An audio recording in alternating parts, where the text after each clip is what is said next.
Hannah Evans avait gardé les yeux sur la route pendant tout le trajet. Mais quand la voiture approcha de sa destination, elle toucha soudainement le bras du conducteur et désigna un édifice au coin de la rue. « Voilà, c'est là. Attends-moi dans la voiture, Luc. C'est à moi de jouer, » dit au chauffeur la jeune femme qui semblait avoir une trentaine d'années. Hannah sortit de la luxueuse voiture et se dirigea vers le bâtiment, où des représentants de l'entreprise l'attendaient déjà dans le hall. Un peu plus loin, près de la fenêtre, se tenait un petit groupe de personnes qui habitaient dans cet édifice. Tous avaient les yeux rivés sur cette jeune femme élégamment vêtue, sachant que sa décision allait déterminer leur avenir. Hannah entra lentement et salua discrètement toutes les personnes présentes. Puis, la jeune femme s'approcha du mur et passa doucement sa main sur sa surface lisse. Parmi les personnes présentes dans le hall, rares sont celles qui savaient que Mademoiselle Evans était déjà venue dans ce bâtiment de nombreuses années auparavant. Bien sûr, à l'époque, elle n'était qu'une petite fille inconnue avec des nattes blondes et des yeux bleu ciel. Le père et la mère d'Hannah se sont connus par hasard, alors que tous les deux avaient une vingtaine d'années. Steve Evans, son père, venait de terminer son service dans les Marines, et le jour de sa rencontre avec sa future compagne, le jeune homme vêtu de son uniforme attendait à l'arrêt l'arrivée du bus pour pouvoir retourner dans sa ville natale.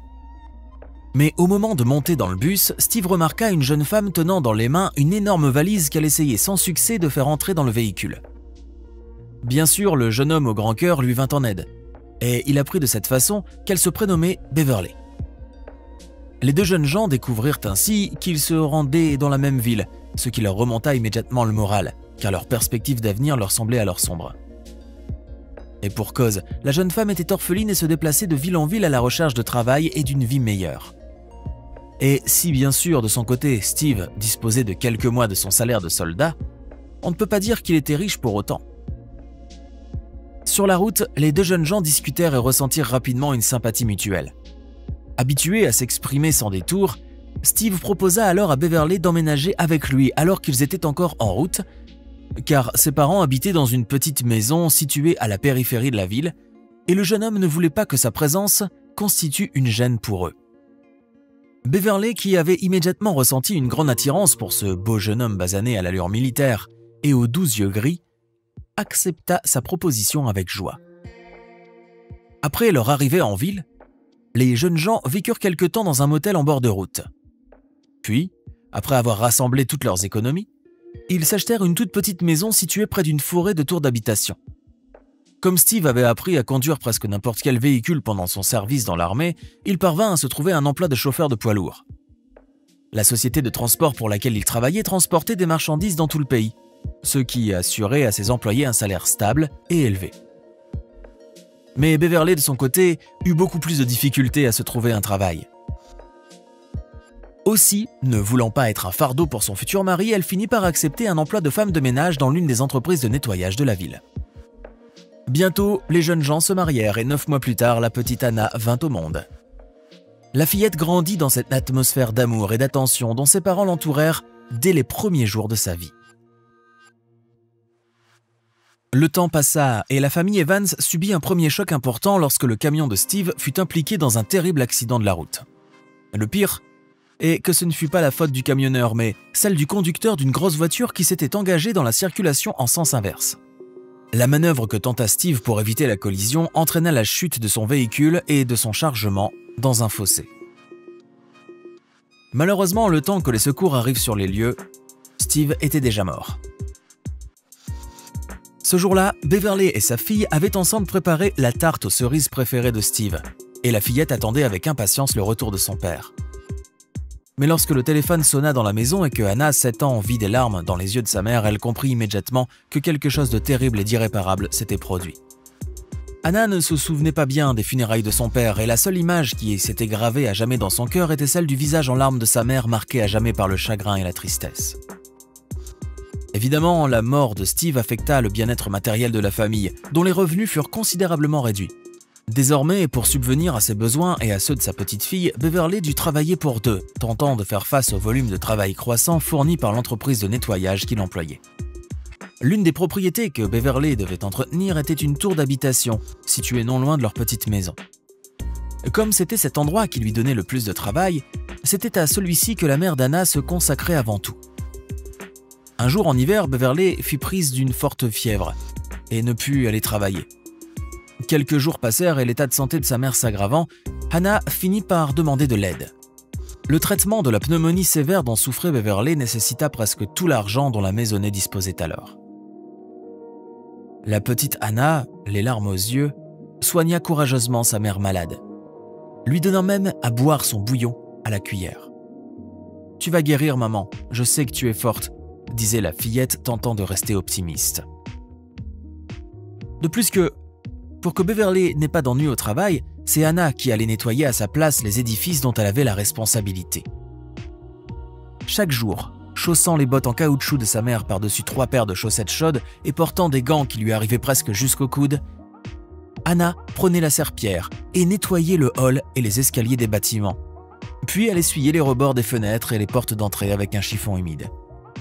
La plupart des locataires se montraient compréhensifs à l'égard de la courageuse fillette, mais une certaine Madame Taylor et sa fille Linda aimaient au contraire s'en prendre à elle et l'humilier. Un jour, l'odieuse Madame Taylor renversa délibérément un seau d'eau sur les marches, réduisant à néant le dur labeur d'Hannah. « Pourquoi tu salis tout? Tu veux vraiment que ma fille et moi, nous nous mouillons les pieds ou ruinions nos manteaux? Ils valent beaucoup d'argent, tu sais, beaucoup plus que ce que tu peux rêver. » ricana Madame Taylor avec colère en poussant le seau vide avec le bout de sa chaussure. Serrant les dents, Hannah trouva la force de supporter l'offense, et ce n'est que lorsque la mère et la fille furent parties qu'elle laissa couler ses larmes. La fillette resta quelques instants assise sur les marches, se demandant pourquoi les gens sont si cruels envers ceux qui sont plus pauvres qu'eux. Au bout de 10 jours, Beverly se sentit mieux et put reprendre graduellement le travail.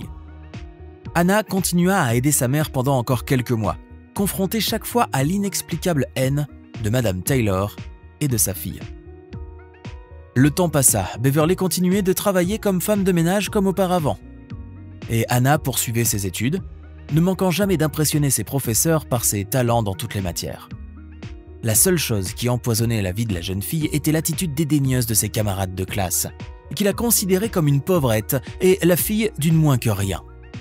Il arrivait souvent que leur harcèlement fit monter des larmes amères aux yeux de Hannah, mais elle ne laissait couler qu'entre les murs de sa propre maison. « Hé, la princesse des chiffons, n'a pas encore fini de laver les planchers ?» lui disaient souvent ses camarades de classe inconscients de la peine qu'il causait à la pauvre jeune fille. Il en fut ainsi jusqu'à un matin de septembre où l'on frappa à la porte de la famille Evans.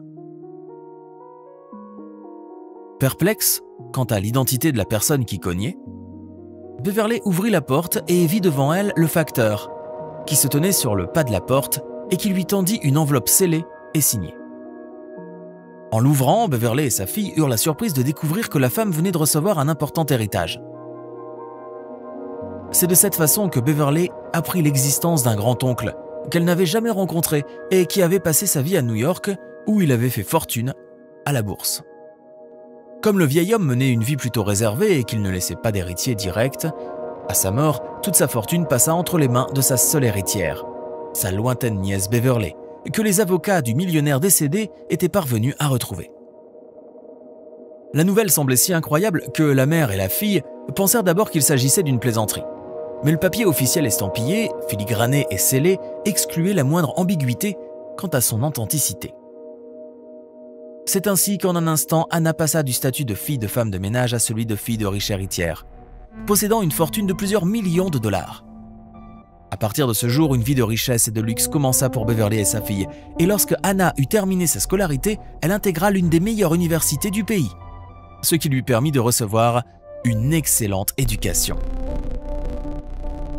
La jeune femme ambitieuse décida alors de se consacrer à la construction urbaine et à l'architecture. Et dans le cadre de son travail, elle se mit à parcourir le pays. Vint ainsi ce jour où elle se retrouva dans sa ville natale, où son entreprise s'intéressait à ce même bâtiment d'habitation dont sa mère et elle avaient lavé les sols des années auparavant. Seulement maintenant, personne ne se moquait de cette jeune femme élégamment vêtue et dont dépendait la décision de restaurer ou de démolir l'édifice. C'est pourquoi chacun des habitants s'empressa de faire preuve à l'endroit de Mademoiselle Evans d'une grande politesse. Et bien sûr, à un certain moment, le regard de Hannah tomba sur Madame Taylor et sa fille, désormais adulte. Il s'ensuivit un duel visuel qui dura quelques secondes et qui se termina par la défaite des deux odieuses femmes, qui baissèrent le regard en s'éloignant. Évidemment, lorsqu'elle harcelait la pauvre fille de la femme de ménage, elle ne s'attendait certainement pas à ce que bien des années plus tard, celle-ci ait un rôle si important à jouer dans leur vie. Dans leur hâte à juger tout le monde en fonction de leur apparence et de leur statut social, Madame Taylor et sa fille avaient oublié que la vie peut être très imprévisible. Et que la personne que vous pensiez pauvre hier peut fort bien se retrouver demain au sommet de l'échelle sociale, d'où elle pourra à son tour vous regarder de haut.